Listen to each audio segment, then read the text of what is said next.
Hey guys, I know some of you are just getting to know me on this platform, but I host a radio show and television show called Remove Logic. And why Remove Logic? Because I believe that God is not bound by logic or logistics. And last week, I did a show talking about normalized white behavior.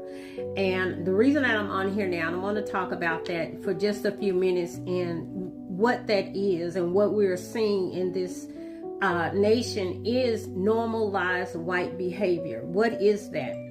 I call it NWB, where white cultural norms and perspectives and behaviors and power structures are treated as default, as the neutral standard, while others and the ways of other races and ways that we think are treated as a deviation.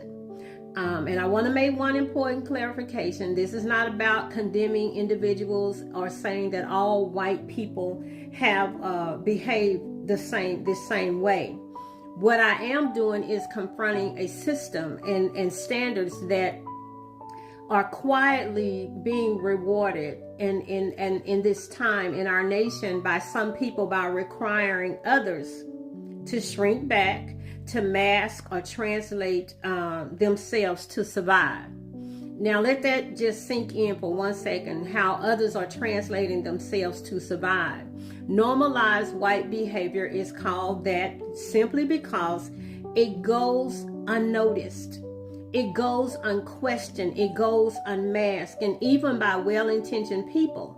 But what goes unnamed can still shape who gets believed, okay, and who gets promoted, who gets protected, and who gets labeled as too much. But what we are seeing in the midst of this normalization of white behavior, now we've had since the pandemic, we've had where it's called the Karens and all of this. But this behavior that is now being forced on this nation is now, it's like an infiltration. And I'm calling it infiltration versus influence. What is infiltration? It enters without transparency. It's often covert and or manipulative. It gains access first and then reveals its intent later. Project 2025. It changes systems from the inside without consent. Infiltration. And I just need to say that again because that is fully what we're seeing.